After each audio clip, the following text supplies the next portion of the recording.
kind of crazy stuff do you get to hear being a black teacher abroad? Oh, teacher, you would be so pretty if you were white. Teacher, what was it like being in a gang before you came here? I got you whitening cream. Can I get a discount if she's teaching the class? Close the elevator. Close the elevator. Oh, your butt, so big. Can I touch? I heard that all black people can dance. Okay, wait, that might be true. Could you kind of stay in the back? We want Amber to interact with the parents. No black, no black. Teacher, what's up, my Yeah.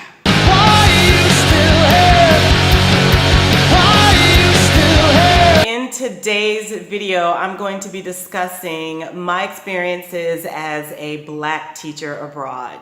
The pros and the cons, what I have done to overcome the challenges that I've had, the racism that I've experienced at my school, the racism that I have experienced looking for jobs. Hopefully this will help you in making a decision for the future. The question that I get asked the most often is there racism in the hiring process? Is there racism at the place that you work at? Yes, there is racism. I've experienced both racism in Korea and in Vietnam. In America, where discrimination is kind of like subconsciously covert, we found someone better suited for the position is no longer open. Asia, for me, has been an experience where it is really in your face. This is a society that really perpetuates white skin, blonde hair, blue eyes being the ideal. In their practices, they ask for exactly that. There are ads that say white teachers only, no blacks. I've also gone into job interviews where the employer likes my resume. Then when they see me in person, the position is no longer open. I mean, like as soon as I walk through the door and they do their, sorry, position closed. I have read that these practices are being looked into and they're trying to clamp down on it, but you have to be a person that has a thick skin. You cannot be offended by ignorant, biased, discriminatory comments. This means that when you are looking for jobs, you really need to do your research and you really need to be thorough. There are so many groups on Facebook. Contact people, connect with them, find out where they're working, get referrals. Any school that you research, Google their name, see if they've been blacklisted by foreigners for their experiences with that company. What have I experienced and learned as a result of being a black teacher abroad? Number one, media and the internet are not our friends. The images that I see a lot that my kids adopt and the parents adopt are black people are uneducated. Our goals in life are to either be a sports player or a rapper. We all live in Africa in huts. The media does a really good job perpetuating this.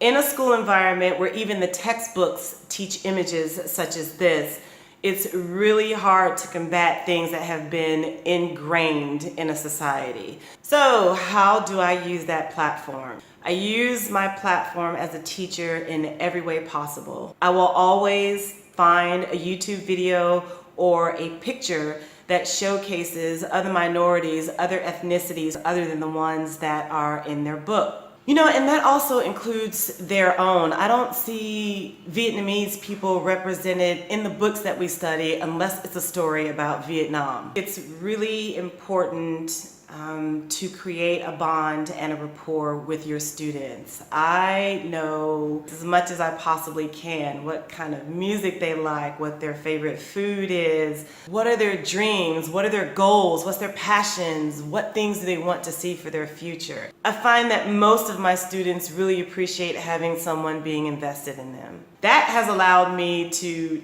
not only explore different aspects of the culture, but it also allows me to create a bond that shows me as an individual and get them to differentiate between stereotypes and skin color. The parents. Yes, the parents. In my situation where I work for a private center, the tuition is usually really high. That pays for my salary as well. And in Asia, pretty much what the parents say go. I have seen many parents that have come in to either put their child in a trial class. They don't want me as a teacher for the trial class, and really that is okay. So the other way that I communicate to parents that are very standoffish in distance is literally my classroom. The first 9 months that I was with my center, 8 of the 9 months I was the top performing teacher. So I have all of my plaques on the wall, and that kind of gives them a different perception. The bottom line is some parents just won't place their children in the school that you are working at because of their misconceived perceptions. Everybody has an opinion. Another thing that I've experienced, you are the token. You have to keep in mind that you might actually be the first Black person that your students or parents interact with. With all these crazy things about being thugs, lazy, gang members, being drug dealers, with limited or no goals and aspirations, your first impression really does matter. If you have a up attitude because of their opinions, you're either going to enforce what they think they know or give them an opportunity to see a different side and this incredibly rich culture and history that we have to exchange with others. My final suggestions: have a sense of awareness. Pick a place that you are going to invest in researching and learning about the culture. Really important. Have an open mind. Stop experiencing things the way that you expect them to be in America. Educate yourself, become aware of your biases, have a sense of adventure, always have a sense of humor, and enjoy the journey. If you like this video and you found the information useful, please give it a thumbs up, like, share, and subscribe. See you on the next video.